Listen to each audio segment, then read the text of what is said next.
Ibu bapak, saudara-saudara yang dikasihi oleh Tuhan, kiranya kasih karunia, damai sejahtera dari Allah Bapa, Putra dan Roh Kudus menyertai saudara-saudara sekalian.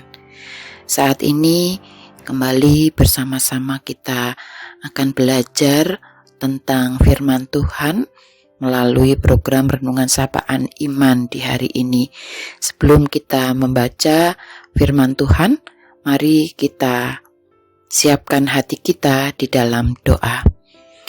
Bapa di surga, kami mengucap syukur karena di hari baru pemberian Tuhan ini, Engkau juga berkenan menyatakan pengajaran-Mu yang Engkau pakai untuk menuntun kami membangun kehidupan yang damai sejahtera melalui tutur kata kami.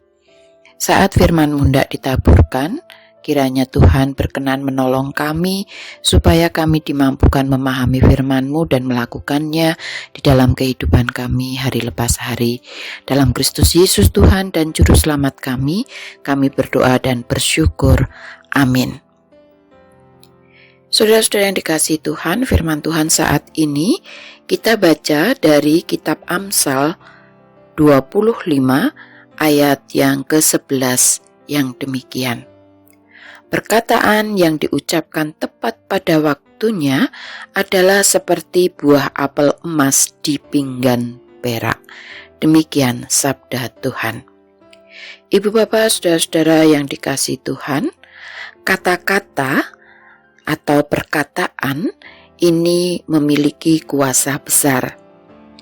Dengan tutur kata kita bisa mengangkat semangat seseorang atau sebaliknya menjatuhkan seseorang.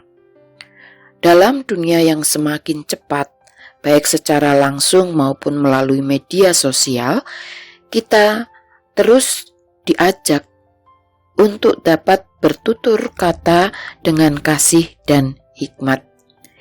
Firman Tuhan menggambarkan bahwa tutur kata atau perkataan-perkataan yang keluar dari lidah bibir kita itu bisa digambarkan sebagai apel emas di pinggan perak, indah, berharga, dan memberikan sukacita.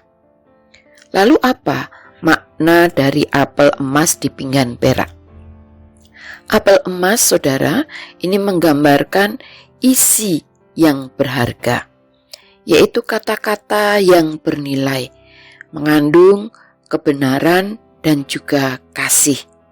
Sedangkan pinggan perak ini menggambarkan cara penyampaian kata-kata tersebut, indah, sopan, dan juga bijaksana. Sehingga sebuah kata yang benar sekalipun bila disampaikan dengan kasar bisa menjadi bumerang, melukai dan menyakiti hati sesama. Tapi bila disampaikan dengan hikmat dan kasih, maka perkataan ini akan menjadi berkat. Saudara, Yesus juga adalah teladan utama di dalam bertutur. Ia menyampaikan kebenaran, namun tidak dengan marah atau merendahkan. Kepada perempuan Samaria, ia bicara dengan lembut.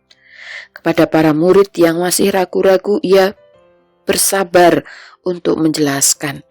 Bahkan kepada musuhnya, ia tetap penuh kasih dan hikmat.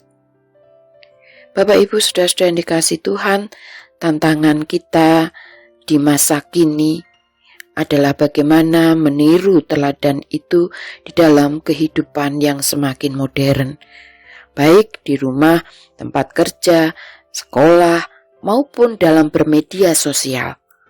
Kata-kata kita harus membangun, tulisan-tulisan kita harus membangun, bukan menghancurkan.